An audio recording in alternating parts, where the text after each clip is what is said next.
Check, check. 1, 2, 3. I fucking hate this stand. Why don't we have 2 good Why do we stands? get a third good stand? I don't know. Why do we always buy twos? Damn it. Getting set up again sucks. The FDA What's going on, everybody? Today's episode, new piece of legislation. Premium cigars no longer fall under the deeming rule. Let's go. FDA ruling regulated. You government. Coming up next on the Burn Down.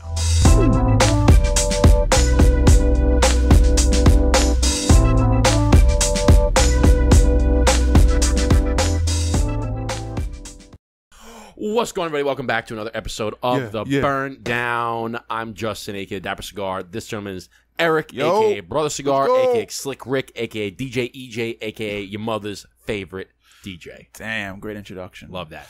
Big win. Big win for the cigar industry Big win today. for the cigar industry. Let's go. Premium cigars are no longer falling under the deeming rule. We'll talk about that, what that actually means. Yes, sir. And then we'll talk about what it means for cigar future. But if you're new to this channel, please hit the like button, hit the subscribe button, hit the bell to be notified every single time we drop a new video. Yes, sir. Check out the website, burndownpodcast.com. Become a member. It's $5 a month. You get exclusive discounts. You get entered into giveaways. We give away cigars, spirits, accessories, and more. Check out our merchandise as well. I'm rocking a t-shirt. He's rocking a polo.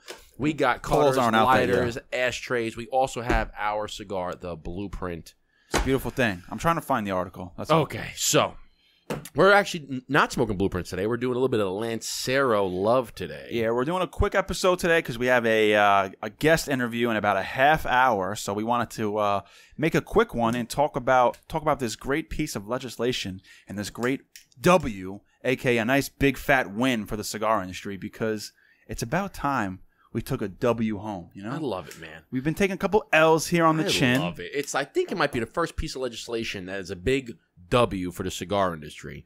But while Eric finds the article more in particular, the article of conversation, yes, sir. The article of importance, I'm going to let you guys know what the rule was prior to this article. Okay, so the rule was they had something called the deeming rule, and the deeming rule meant that premium cigars fell under the umbrella of all tobacco products. So they basically deemed premium cigars the same as non-premium cigars, the backwoods, the gas station cigars, the Swisher Sweets, all that, and cigarettes and other smoking products. So they just deemed them all the same.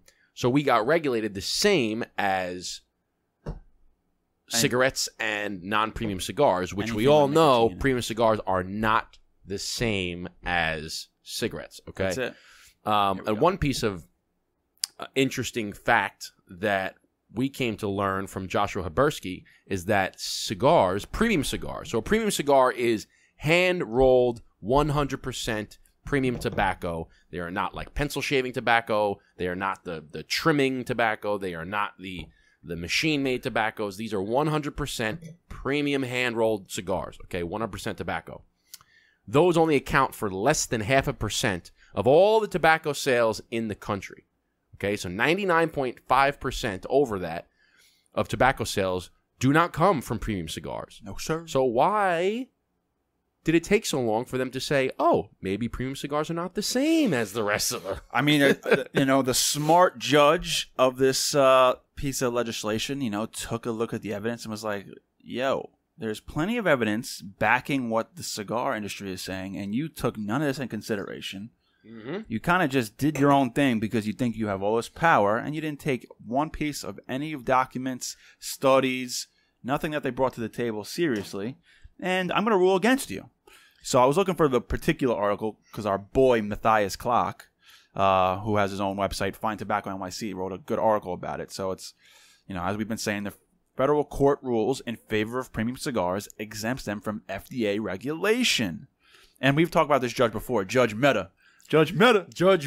Remember we talked about him previously? Yeah, what was that guy. last time? It was like the cigar. It was like when we did the cigar studies. When he was saying that they basically neglected all of the information. Yeah. Like they brought this information saying, hey, cigars are X. And they were like, nah, fuck that. They're Y. And he was like, go back. telling the FDA like, no, we're not done on this ruling yet. They're going to go. Cigar industry is going to go back, provide additional documentation and studies, and we're going to look at this again. And that was this time. So a significant decision was handed down by the U.S. District Judge Amit P. Mehta, who ruled the FDA must exempt premium cigars from tobacco regulations that were implemented in 2016. The conclusion marks an important victory for the industry following nearly 7 years of legal disputes.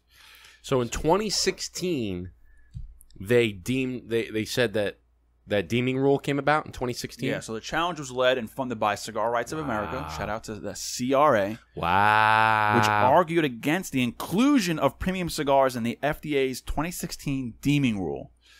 The CRA contended that this inclusion was misguided and lacked a solid scientific foundation, which we talked about. During the court appearance of May 23, 2022, CRA argued that the FDA had failed to present valid public health rationale and had improperly dismissed a prior option to exempt premium cigars from this category. Kind of like what I was just saying. See, it's about freaking time that somebody just thought logical about, a scenario, about the situation. They had all this evidence presented, and the judge looked at the evidence and said, you know what? There's nothing in here that says that cigars should be regulated the way that you guys are regulating them. There's nothing in here that says cigars are the same as the cigarettes and other tobacco products. There's nothing in here that says they should be deemed so. So I'm just going to rule against you guys. Because you guys are a bunch of ignorant a-holes. It's the same thing. It's like, you look at it, you go, okay, all right, that seems to be, what it is. I'm going to rule it what it is. Not look at this and say, you know what? I don't think, I feel this way, but this is what the evidence says. Fuck the evidence. I'm going to go with this.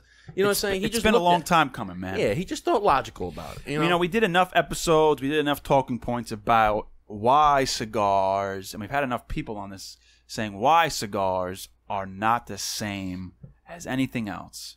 We keep beating a dead horse here, but it's not. This is a premium product. There's really 2 ingredients in here. Natural tobacco that comes from the earth, and the vegetable glue that keeps the band on the cigar. You know what? And I'm going to steal something from a guest that actually, a guest that by the time this episode comes out, they'll know what the guest is.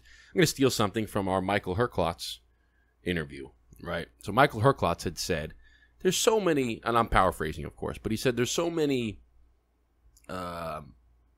people that will argue that cigars are physically bad for you, right? Arguably. Mm-hmm. Okay, there's a lot of science that we've gone through that said that cigars are actually good for your health, your physical health, or don't have, I want to say good for, but that don't have a significant health risk associated with them, right? But there's other people that will argue against that. He said, regardless of that, take the physical thing out of it. He goes, these may be arguably bad for you physically, but they are so good for your soul and mentally. You know what he says? He goes, they might be arguably bad for you physically, but they are so good for you mentally. They're good for your soul. They really keep your mental health in check. And I go, thank you. Yeah. Okay. And then I said, arguably bad for your health. Okay, because we can go back and forth on that, but the mental aspects arguably meaning because it's not for the most part, most cigar people aren't smoking this every single day. There's other people out there. There are people out there that smoke cigars 2, 3, 4, 5, 6, 7, 8, 9 times a day. But that's an anomaly out of the population of cigar smokers. And even then, he actually brought up another thing too, saying that there's when it came to the cigarettes, right? He goes, when cigarettes, the reason why they've put such put such restrictions on cigarettes was because there was a nationwide problem of cigarettes causing all of these cancers and diseases. So they needed to put something on. Sure. He goes, there isn't a nationwide problem. Show me where it's at. Of cigars causing X, Y, and Z. He's like, so why? Show me where it's at. You know what I'm saying? And Where's I'm like, study? no, that's 100. That's right. He goes, maybe we don't need it because there isn't a nationwide problem. There's no problem. People aren't dying of cigars. Yeah, he goes, all my friends. He goes, I've had close friends that are no longer with us, none that smoke cigars every single day. and they didn't die from a smoking-caused illness. So it just feels, it feels like David and Goliath almost. Feels like we won. It feels like we won. It feels like we finally got a big W, and I'm hoping this will help in the future regarding taxation for cigars. I'm praying that at least in New York, the taxation for cigars goes down from 75 to hopefully 0. Well, one can dream. But let me ask you this: do you think? Okay, so now that it's no longer under the deeming rule, okay,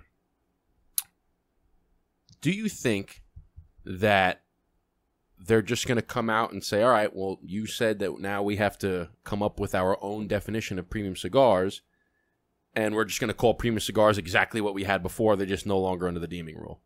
Do you think they're going to try to pull one of those moves? Do you get what I'm saying?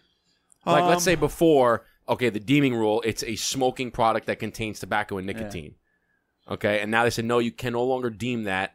You have to come up with its own definition. So they're going to say, okay, it's premium tobacco with nicotine that's smoking. Done. Yeah, I mean, I guess they could try, be slick and pull a fast one.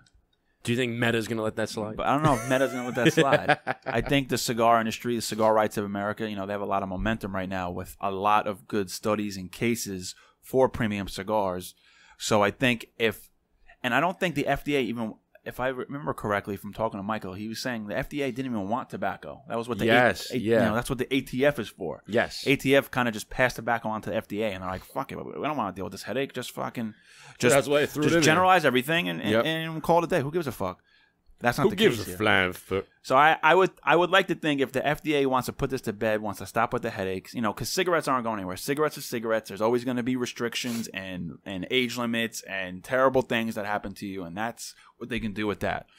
But if you want to keep your head leveled, you want to get rid of this headache of tobacco and the FDA, I think they would try to compromise a little bit and come up together where Cigar Rights of America, all the other cigar lobbyist groups would come together and say, yeah, you know what? We're okay with that. Now let's move on and continue business. Because as Michael was saying, it restricted a lot for the cigar industry because it restricted a lot of, creativity. Yes. Like when we made our cigar, I was like, fuck, man, we might be like leading into a dark tunnel here and not knowing what the other side is going to come out because we don't know where it's going to land. But now that this ruling has been rejected from the FDA, it opens up the cigar industry to being creative again, having a little more optimism, and I would like to think that the FDA won't pull a slick one. I think they want to. I hope so. Minimize the headache and just move on with it and focus on the real issues at hand. Hawaii burning and us giving more money to Ukraine. Oh my God! Don't even fucking start. Get on the real issues like that shit. Don't even get me started with that. Isn't that wild? No, that's wild. It is wild. It is wild. I mean, was it a big difference? I saw that it was a difference, but was it like an order of magnitude difference? Like, was it 1 billion versus 1 million? Or no, I don't know. I don't even know. I just know that people were really upset because Hawaii is burning and there's very minimal or no emergency. I'm sure there's emergency funds going to there to help them out, but it's just, oh, you know what? The president asked the Congress for more money for Ukraine at the same time as Hawaii. And it's like, why are you worrying about other countries when our country's fucking burning? You know what's something interesting too? And I got a friend out in Hawaii, and luckily she's okay. So that's good. God that's bless. good. Now, maybe this is. I don't want this to come off sounding. Here we go. I don't know what you're gonna say, but I'm excited. I don't want it to come off sounding, for lack of better, like elementary or stupid, for lack of a better term. Okay. But my wife and I were watching the news, right? And this guy says, what's happened in Hawaii is horrible. Okay, it sucks. It literally looks apocalyptic. Oh yeah. The scene right now. But one of the guys said, she asked, how did you try putting out the fire? And he goes, we ran out of water. And we're sitting there. And my wife goes, don't they live on a fucking island? And I go, yeah, they're surrounded by trillions of gallons of water. So I'm like, okay, that just seems like a very easy solution. Maybe there's a reason why you can't use salt water. Like you can't use maybe because there's salt in the right. water? So I'm like, okay. So I Googled it. Oh, I was just gonna say, should I Google it? So I Googled it, and I said, can you use ocean water to put out fires? And it says yes, you can. The only problem is that the salt and the minerals that are in will corrode some of the like pumps and the systems that use to pump it out. And I go, okay, but if your entire fucking island's burning, don't you think that that's like, you know, all right, either I put out the entire fucking fire or I, you know, have corroded pipes. Like, now, granted, I don't know, you know, how quickly can you just throw a hose in the water and just suck the water out? Like, I don't know. I'd imagine that that's how they put out fires, like on oil tankers and stuff. Now that you say that, but I'm like, when I went camping, I had a water bottle that you can literally put it in any body of water, you know, like in a lake, and it filters out all the, you know, unnecessary gunk, like a life straw. You know, and it takes out all the gunk and shit. Is there not a system where you can't hook up, you know, a hose to the salt water and it filters out the salt and just gives you fresh water? Is that not available? Is that not real? That's what I'm saying. Like, again, and I didn't want to come off like, you know, maybe there's somebody out there who's smarter than I am that's going to say can't do that, blah blah blah. But I'm sitting there thinking, can't you just like if you live on an island?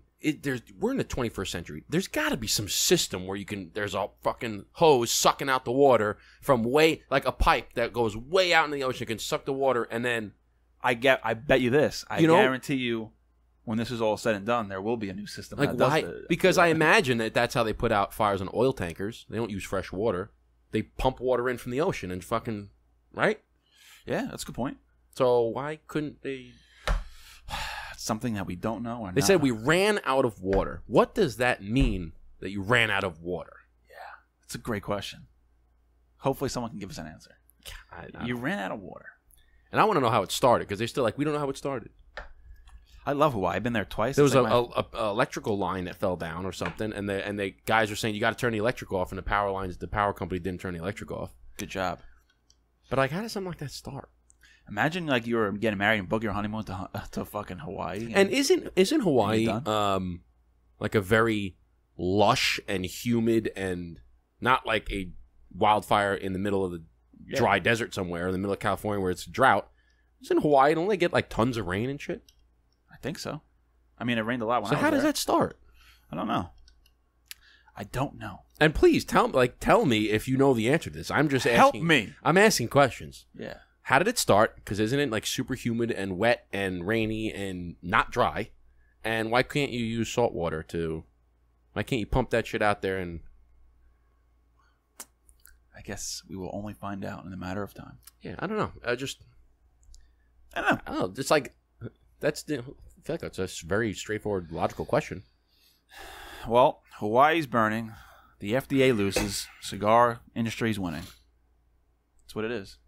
And again, I don't want that to sound, I don't want that to sound, I don't know what the word is, but sound like I'm disregarding the fact that all of Hawaii is like, not all of Hawaii, but that they're completely burned down and like. Or ignorant? Or, yeah, maybe I don't want it to sound ignorant, right? Mm-hmm. Or sound like, I'm being an asshole, but it's just a valid question. No, I'm sure people in Hawaii have questions of how things happen in New York. It's like, yeah, it's just a geographical and cultural type of thing that we are not too familiar on. So that's it. What are you Googling? The ocean water thing.